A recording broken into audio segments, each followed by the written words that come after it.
9월 마지막 주일 예배입니다. 하나님의 은혜가 여러분들에게 가득히 임하시기를 축원합니다.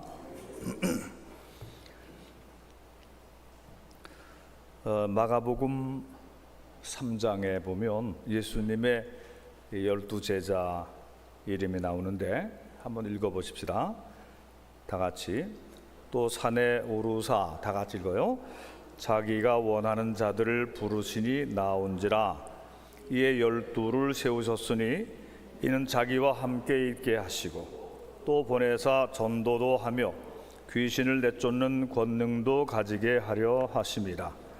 이 12를 세우셨으니 시몬에게는 베드로란 이름을 더하셨고 또 세베대의 아들 야고보와 요한의 형제 요한이니 이 둘에게는 보아너게 곧 우레의 아들이란 이름을 더하셨으며 또 안드레와 빌립과 바돌로메와 마테와 도마와 알페오의 아들 야고보와 및 다데오와 가나안인 시몬이며 또 가룟 유다니 이는 예수를 판자더라. 아멘.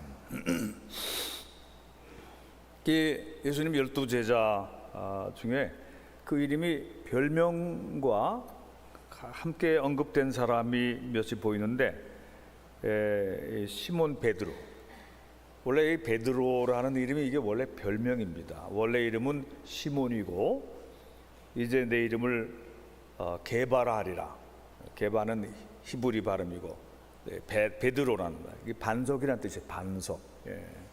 그러니까 별명이 나중에 진짜 이름처럼 불려지게 됐어요. 그래서 시몬 베드로 그러잖아요. 그 다음에 야고보와 요한에게는 보아너게라는 별명이 주어졌어요. 근데 뭐예요? 우레의 아들, 우레의 아들. 그 우레가 뭡니까?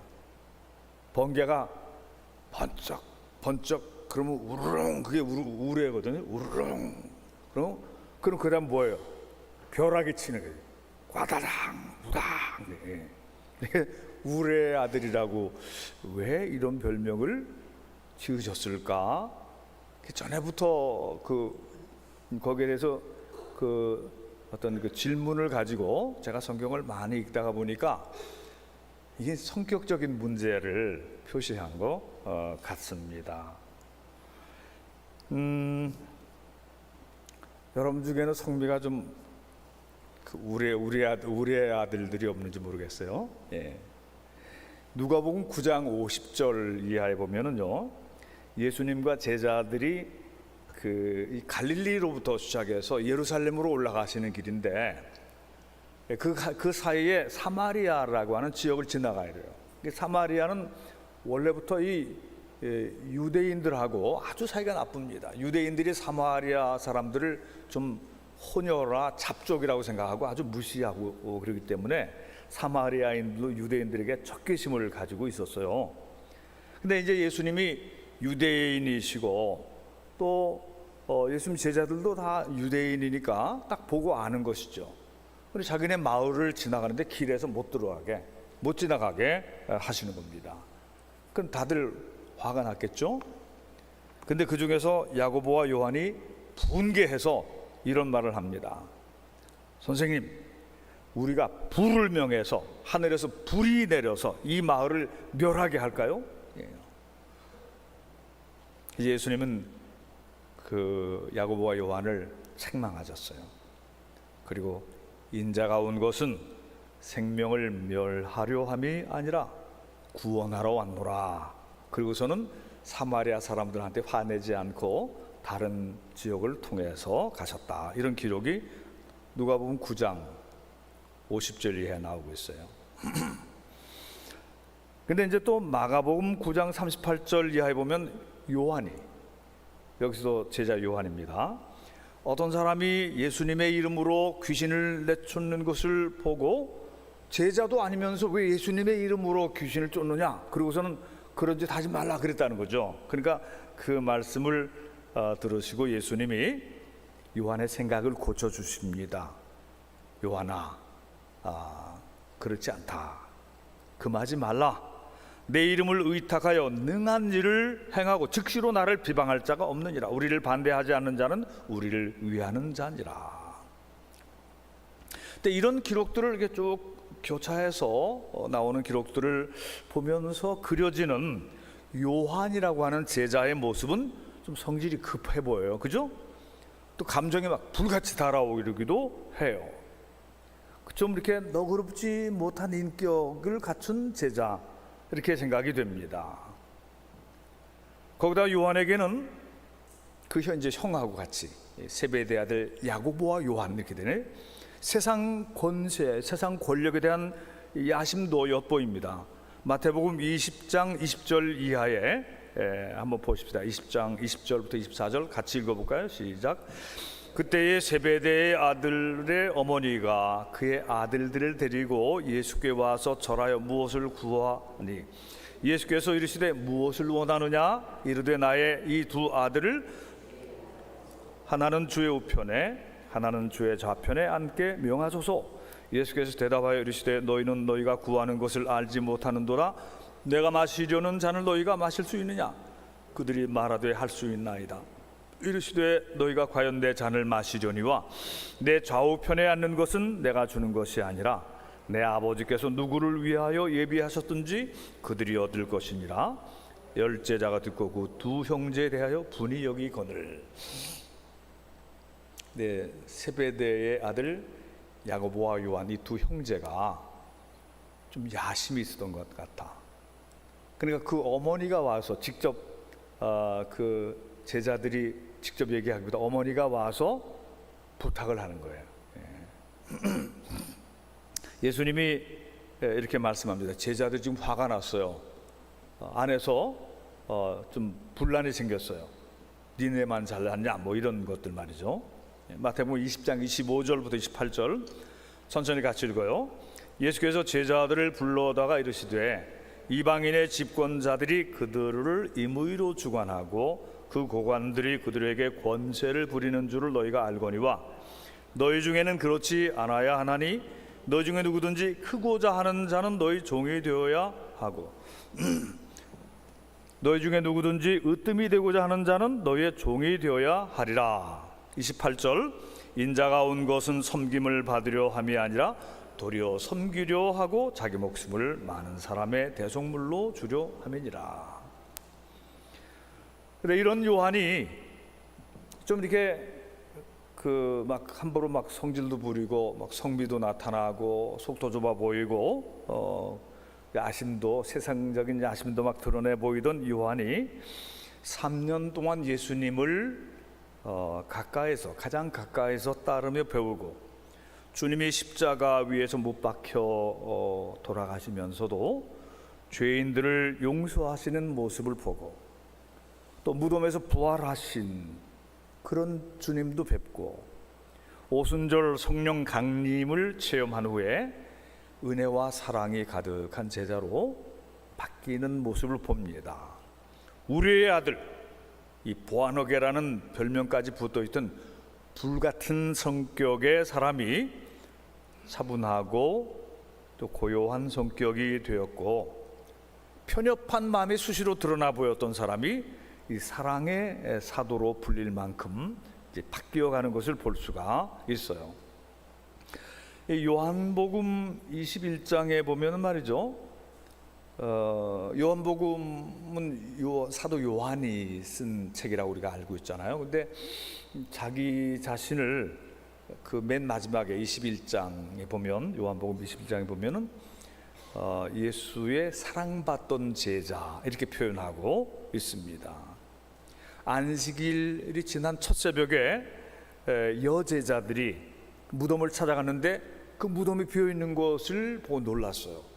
흰옷 입은 천사가 너희가 왜 산자를 죽은 자들 가운데서 찾느냐? 그는 부활하여 갈릴리에서 너희를 만나 주실 것이다. 그래서 이 여제자들 마리아를 비롯한 여제자들의 이야기를 듣고 베드로와 요한이 막 직접 뛰어가 봅니다. 근데 성경에 참 재미있는 표현이 나와요. 그때 달리기를 누가 더 빨리 했냐? 요한이 더 빨리 뛰어갔더라. 그러게 이게 요한이 쓴 그 기록한 요한복음이기 때문에 자기가 더 빨리 뛰어갔다고 얘기하는 거예요. 예. 그런데 그런데 무덤에서 들어가진 않고 베드로가 들어가 봤다. 아주 자세한 그 기록이 나오고 있어요. 이 요한의 성격을 우리가 볼 수가 있죠. 열심히 있어요. 그 후에 갈릴리 이 호수에 물고기를 잡으러 간 제자들, 부활을 하셨지만 아직은 예수님을 배반했던 제자들이거든요. 근데 이들이 약간 좀 헷갈리고 있을 때 베드로가 갈릴리로 물고기 잡으러 가자고 할 때 6명의 제자들이 같이 갔어요. 근데 물고기 잡는데 아주 전문가들인 이 사람들이 그날따라 밤새도록 물고기를 한 마리도 못 잡았어요. 빈 그물만 계속 끌어올릴 때에 벌써 새벽이 됐어요. 안개가 끼어서 새벽 안개 속에서 피곤한 가운데 마지막 그물을 올릴 때, 빈 그물을 올릴 때 무태에서부터 소리가 들립니다. 너희가 뭘 좀 잡았느냐? 아무것도 못 잡았습니다. 근데 아주 친숙한 목소리가 저 안개 낀 저 무태에서 들려오거든요. 제일 먼저 예수님인 것을 깨달은 사람이 요한이에요. 사도 요한이다. 주님이시다. 그러니까 베드로가 웃도리를 입고서 그리고서는 헤엄쳐서 나갔고, 다른 제자들은 다 이제 물고기 153마리 큰 물고기를 잡아가지고 나왔더라. 이제 그런 내용이 나오는 것입니다. 사랑받던 제자, 이게 예수님의 제자 요한이 자기가 그렇게 기록했고, 또 이 제자가 예수님으로부터 가장 오래 살 것이라고 하는 예언을 받았다는 그런 내용도 나옵니다. 오순절 성령 강림 후에 사도 요한은 베드로와 함께 예수님은 부활하셨다, 참 그리스도시다, 저를 믿는 자마다 구원을 받으리라, 이러고 이제 전도하러 다닐 때에 성전 미문 곁에 나면서부터 안전뱅이가 구걸하고 있을 때에 금과 은은, 은과 금은 내게 없으나 내게 있는 것으로 내게 주리니 곧 나사렛 예수의 이름으로 일어나 걸으라. 그래서 그 안전뱅이가 일어나서 걷는 이런 역사를 요한이 베드로와 함께 행하면서 이제 다니는 것입니다. 이 사랑의 사도 요한은 주로 소아시아 지역의 에베소에서 목회를 하는데, 이 에베소는 그 요한계시록에 나오는 7교회 중에 한 교회가 에베소예요. 큰 지역입니다. 여기에 큰 교회가 있었어요. 근데 예수님과의 그 십자가 아래에서 그 약속한 대로 어머니 당신의 아들입니다. 요한이 밑에 있거든요. 요한아 내 어머니다. 그래서 사도 요한이 예수님의 어머니 마리아가 돌아가실 때까지 잘 모신 지역이 에베소 지역이라고 그래요. 이렇게 성격이 불같기도 했고, 또 마음도 좁았고, 또 세상 권력의 욕망도 있고 이랬던 그 좀 트러블 메이커기도 했던 그런 제일 젊은 사람이 이 요한 제자였는데, 이 사람이 사랑의 사도로 성화되어 간 것을 볼 수가 있으면서, 그러면서 우리 오늘 이 성화, 거룩하게 되어가고 또 사랑의 성숙한 믿음을 가진 제자로 변화되어가는 이런 모습에 대해서 생각을 해보십시다. 보안하게 우레의 아들이라는 별명이 붙을 만큼 급하고 불같고 벼락 같은 성미가 나에게는 없는가?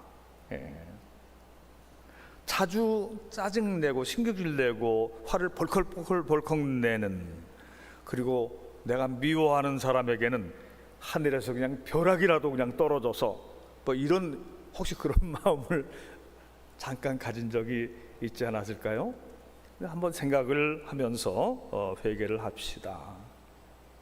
다른 사람들의 신앙생활, 그 사람들이 얼마나 충성하고 헌신했는지 그런 걸 생각하지 않고 그분들이 받은 축복의 열매를 시샘하고 시기하고 질투하고 이런 생각을 또 한 적이 없는가, 이런 생각을 우리가 한번 해보면서 오늘 우리가 성화되어서 성숙한 사랑의 제자들로 우리가 그렇게 성숙되어 가야 하겠다, 이런 생각을 하는 것입니다. 오늘 읽은 요한 1서 4장 7절부터 21절까지 이제 그 본문을 다시 한번 천천히 같이 읽어봐요. 이게 사랑의 사도 요한이 요한 1서에서 그 편지에서 보내는 말씀이에요. 요한 1서 4장 7절부터 천천히 읽어봅니다. 시작. 사랑하는 자들아, 우리가 서로 사랑하자. 사랑은 하나님께 속한 것이니 사랑하는 자마다 하나님으로부터 나서 하나님을 알고 사랑하지 아니하는 자는 하나님을 알지 못하나니 이는 하나님은 사랑이심이라. 하나님의 사랑이 우리에게 이렇게 나타난 바 되었으니 하나님이 자기의 독생자를 세상에 보내심은 그로 말미암아 우리를 살리려 하심이라. 사랑은 여기 있으니 우리가 하나님을 사랑한 것이 아니요 하나님이 우리를 사랑하사 우리 죄를 속하기 위하여 화목제물로 그 아들을 보내셨음이라. 사랑하는 자들아, 하나님이 이같이 우리를 사랑하셨은즉 우리도 서로 사랑하는 것이 마땅하도다. 어느 때나 하나님을 본 사람이 없으되 만일 우리가 서로 사랑하면 하나님이 우리 안에 거하시고 그의 사랑이 우리 안에 온전히 이루어지느니라. 아멘. 아멘. 이 말씀을 묵상하다가 예전에 읽은 소설책 스토리가 생각이 났어요. 양치는 언덕. 양치는 언덕이라고 하는 이 소설은 일본의 그 기독교 문학가 미우라 아야코라는 사람의 대표작 중에 하나입니다. 1966년에 발표된 건데, 이 미우라 아야코는 빙점, 이 빙점 유명한 소설입니다. 한번 나중에 여러분들 시간 될 때 한번 찾아서 읽어보시면 좋겠어요. 빙점을 비롯해서 길은 여기에 기독교적인 내용을 담은 소설과 수필로 유명해진 일본의 대표적인 기독교 여류 문학가예요. 이 양치는 언덕의 이야기의 시작은 일본의 북해도, 홋카이도죠. 이 북해도의 제일 대표적인 그 도시가 삿포로예요. 동계올림픽 열렸던 삿포로. 이 삿포로의 가다미즈 여자 고등학교 3학년 교실, 이제 거기가 이제 시작 배경이 됩니다. 가다미즈 여고 3학년 어느 반. 어느 날 그 학교에 나오미라는 학생이 전학을 와요. 여학교인데, 근데 이 그 여고생, 고3 여고생이 다른 친구들하고 그런 말을 많이 섞지도 않고 새침하고 도도해 보이기도 하고 뭔가 생각이 잠긴 듯한, 그러면서도 다른 어떤 친구들보다 아름다운 미모도 갖춘 그런 여학생이었어요. 근데 나오미의 아버지가 목사님이에요. 고스케 목사님 딸이에요. 근데 마침 이 학교에 다케야마라는 아주 실력 있고 잘생긴 미남 영어 선생님이 계십니다. 그러니까 같은 반 친구들이 이 나오미도 그렇고 같은 반 친구들이 이 선생님을 되게 좋아해요. 속으로 막 사모하고 그래요. 그러다가 이제 졸업을 했어요. 졸업한 후에 나오미는 그 동창생 스기하라 교코, 동창생 아주 친한 친구의 오빠를 만나게 되는데 그 오빠 이름이 료이치예요. 근데 이 료이치라는 사람은 어느 신문사 기자이기도 하면서 그림도 잘 그리는 화가예요. 또 술도 잘 마시고 뭐 사람 관계가 많은데 그 중에 여성 관계가 좀 문란한 그런 사람이에요. 근데 이제 이상하게 이 나오미는 이 료이치라는 남성에게 인간적으로 자꾸 끌리게 돼요. 결국에는 부모님의 만류에도 불구하고 기독교인도 아닌 료이치와 또 결혼도 안 한 채 동거 생활에 들어가게 돼버리는 겁니다. 집을 나가서.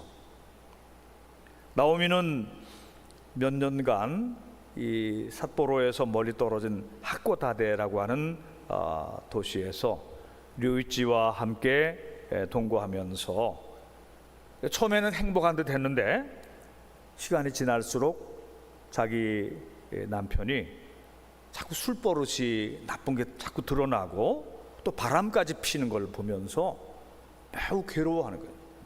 근데 뭐 안 고쳐지는 거예요. 수시로 바람 피고, 그런 남편과 결국 도저히 함께 살 수 없다고 생각한, 고민하다가 결국 도망쳐 나와서 다시 자기 집으로, 친정 집으로 돌아옵니다. 나오미는 집을 나갔다가 돌아온 탕자처럼 한밤중에 목사관 자기 집에 도착해서 살며시 문을 열어보는데 문이 안 잠겨 있는 거예요. 그 아버지는 사랑하는 딸 나오미가 언젠가 돌아올 줄로 믿고, 딸이 돌아왔다가 집 문이 잠겨 있으면 마음이 약해져서 다시 돌아갈까 봐 밤에도 문을 잠그지 않고 열어둔 채 언젠가는 돌아올 텐데, 그리고 문을 열어두고 잤다는 얘기죠. 고스케 목사님 부부는 돌아온 딸을 야단치지 않고 사랑으로 품어주고, 얼마나 고생했니, 잘 품어주면서 도리어 바람둥이 그 남편 류이치를 미워하지 말도록 용서와 사랑에 대해서 가르쳐 줍니다. 나오미야, 사랑한다는 것은 용서하는 거야. 한 번, 두 번 용서하는 게 아니라 끝없이 용서하는 거란다. 근데 이제 나오미가 그렇게 집에 돌아온 지 얼마 후, 아마 한 6개월이나 그렇게 지났을 때에 남편 류이치가 폐병에 걸렸어요. 폐병에 걸려서 혼자서 지내다가 막 이렇게 각혈도 하고 그러다가 결국은 나오미를 찾아옵니다. 하코다테에서 삿포로로 찾아와요. 나오미는 절대 만나려고도 하지 않고 받아주려고 하지 않았는데 친정 부모님의 권면으로 받아들여서 방 한 곳에 살게 합니다. 처가집에서 투병 생활하던 류이치는 장인 장모의 사랑에, 그 배려에 감동을 받으면서 이제 마음으로 예수님을 영접하게 되는 거예요. 점점 몸과 마음이 이제 건강하게 회복되어 가는 것입니다. 근데 이 류이치는 투병 생활을 하면서 매일 다락방에 올라가서 그림을 그리기 시작해요. 근데 그 그림을 아무에게도 안 보여줍니다. 뭔가 좀 큰 작품을 그리는 것 같은데 사실은 나오미에게 크리스마스 선물로 주려고 좋은 그림을 그리고 있는데 나오미에게도 안 보여줬어요. 아무에게도 안 보여줬어요. 근데 하필이면 크리스마스 이브 날 나오미와 동거하며 지내는 중에도 몰래 불륜 관계로 사귀던 가와이 데루코라고 하는 그 여성에게서 전화가 옵니다. 옛날에는 막 같이 동침도 하고 그러던 사람이죠. 류이치는 지난날의 지저분한 이성관계를 정리하려고 마음을 굳게 먹었는데 이게 마지막 만남이라고 생각을 하고 이제 가서 만나 줍니다. 여느 때처럼 그 데루코라고 하는 여성이 술을 권하지만 류이치가 술을 안 마셔요. 예전에 약속한 대로 크리스마스 이브에 같이 지내기로 하지 않았냐, 그 유혹하면서 하룻밤만 같이 지내자 그랬는데 데루코는 데루코의 유혹에 넘어가지 않습니다.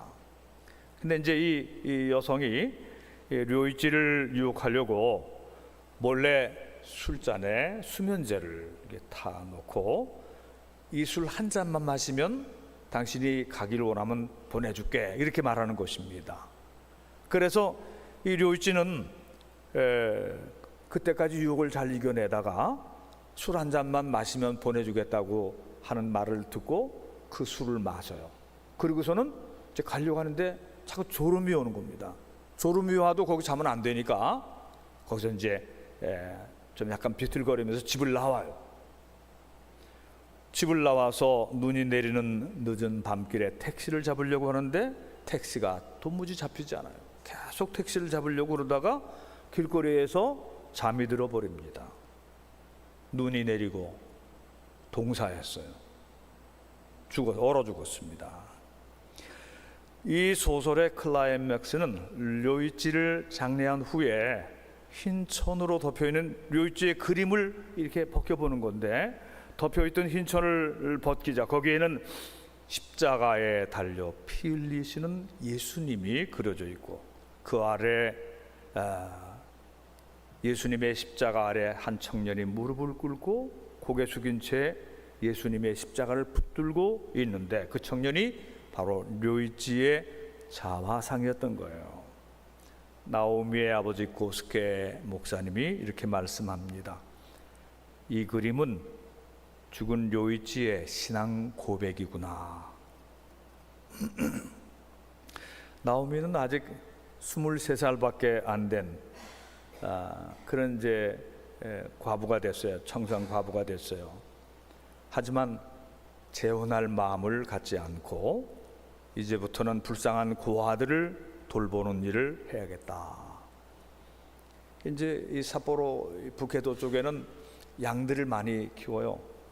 그 목장에서 양들이 풀을 뜯고 있는 언덕을 거닐면서 지나간 세월을 이제 돌이켜 봅니다.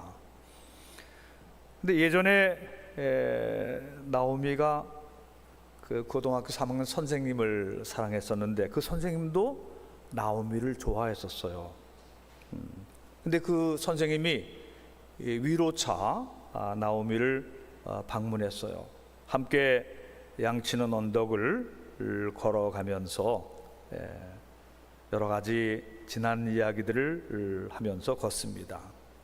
다케야마 선생도 나오미를 마음으로 사랑했지만 나오미가 료이치와 동거 생활에 들어간 후에 다른 여성과 결혼을 했어요. 그런데 아직은 나오미에 대한 옛 사랑을 아직도 가지고, 그 사랑의 감정이 아직도 살아있는 겁니다. 다케야마 선생과 나오미는 옛 추억을 나누면서 양치는 언덕을 거닐고 있었는데, 그때 다케야마 선생이 한 팻말을 보게 되는 것입니다. 더 이상 들어가지 마세요. 그 팻말을 보면서 다케야마 선생은 어떤 생각에 사로잡힙니다. 미망인 젊은 과부가 된 자기 제자 나오미, 자기는 지금 결혼했지만 아직도 나오미를 사랑하고 있고, 뭐 이런 관계 속에 있는데, 뭔가 이게 딱 인생의 경고장이 주어진 것처럼 느끼는 거예요. 더 이상 들어가지 마시오. 나오미를 마음 깊이 사랑해오던 다케야마는 이젠 독신녀가 되어버린 나오미를 떠나가 줘야 된다, 이런 생각을 하면서 인사를 하고 작별을 하고 이제 나오는 것입니다. 이 이야기는 이렇게 이제 끝나는 거예요. 이 미우라 야코의 소설 양치는 언덕은 이 타락하고 문란하고 미움과 보복이 가득한 이 세상에 사는 사람들, 여러분 뭐 우리 요즘 드라마 뭐 영화 뭐 별의별 이야기 뭐 얼마나 많습니까? 사랑과 증오, 미움과 보복, 살인, 얼마나 그 악독한 일들이 많아요. 근데 이 세상에 사는 사람들에게 진정한 사랑과 용서를 가르쳐주는 감동이 느껴지는 그런 이야기입니다. 일본 사회 속의 기독교 인구는요 1% 미만이에요. 역사적으로 보면 일본이 기독교를 받아들일 수 있는 기회가 몇 번 있었는데 그걸 다 놓치고 지금은 뭐 불교와 미신과 온갖 이단들이 판을 치는, 일본은 참 신앙적으로는 참 이상한 나라가 되어 있어요. 일본의 신들을 우상으로 섬기는 신들이 막 800만이나 된다고 하니까. 그런데 아주 소수의 1% 미만의 기독교인이지만 그 중에 0.5%가 개신교, 0.5%가 카톨릭이 합쳐서 1%예요. 근데 일본 크리스찬들은 거품이 아니고 아주 진실하고 숭고한 예수님의 사랑을 실천하며 살려고 하는 독실한 공동체를 이루고 있다는 얘기를 제가 많이 들었습니다. 내가 어저께 뉴스에 보니까 이번에 새로 된 일본 총리 이시바 사게루라는 사람이 4대째 기독교 집안이에요. 기독교인이, 특별히 개신교인이 일본의 총리가 된 것이 수십 년 만에 처음입니다. 이 사게루라는 사람은 상당히 친한파예요.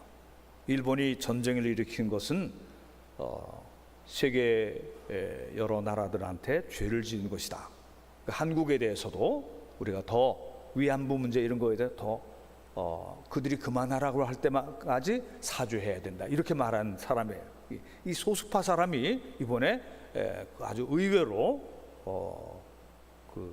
뒤집고서는 총리가 됐습니다.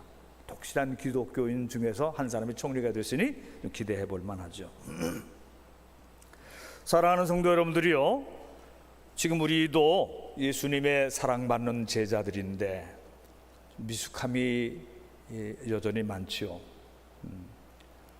불같이 성질 부리기도 하고 마음이 좁고 시험에 잘 들고 유혹에 잘 빠지는 위험도 있고 또 질투와 시기심이 얼마나 많은지 아직 우리가 상당히 미성숙한 제자의 모습을 보이고 있어요.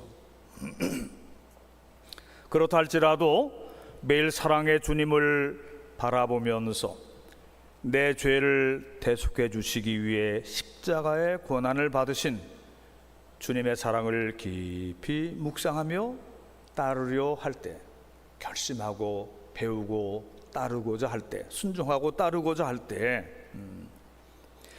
성령님의 도우심 속에서 우리도 변화될 것입니다. 장차 사랑의 제자로 성화될 것입니다. 이것을 믿으시기 바랍니다. 그런데 예수님의 제자 12명 중에서 이렇게 변화된 사람이 있는 반면에 하나도 변화가 안 되고 제 길로만 간 사람이 있어요. 그 사람이 가룟 유다입니다. 가장 가까이 예수님을 보면서도 이 사도 요한은 이 문제가 있는 사람이었는데, 성질도 부리는 사람이었는데 변화되어 갔어요. 그래서 사랑의 제자가 된 것입니다. 그런데 가룟 유다는 똑똑하고 열심히 예수님에게 들어온 돈을 다 정리하면, 그런데 하나도 예수님의 말씀에 귀를 기울이지는 않았어요. 변화되지는 않고 자기 세속적인 세계관과 인생관을 가지고 주장했어요. 그러다가 예수님을 십자가에 못 박게 파는 배반자가 된 것입니다. 우리는 주기도문에서 예수님이 가르쳐 주신 대로 우리에게 잘못을 저지른 사람의 죄를, 우리에게 죄 지은 자의 죄를 주님이 우리 죄를 용서하신 것처럼 용서하며 살아가면, 그러면 마침내 우리도 사랑의 제자가 될 수 있습니다. 주의 말씀을 듣고 예수님의 십자가를 바라보고 성령님의 지시에 따라서 자꾸 변화되어 가면 성화될 것입니다. 그러나 그렇지 않고 세속적인 사람으로 교회는 다니지만 그대로 남아있으면 가룟 유다처럼 될 수밖에 없을 것입니다. 사랑하는 성도 여러분들이요, 우리도 마침내 성숙한 사랑의 성도로 성화되기를 위해서 기도하십시다.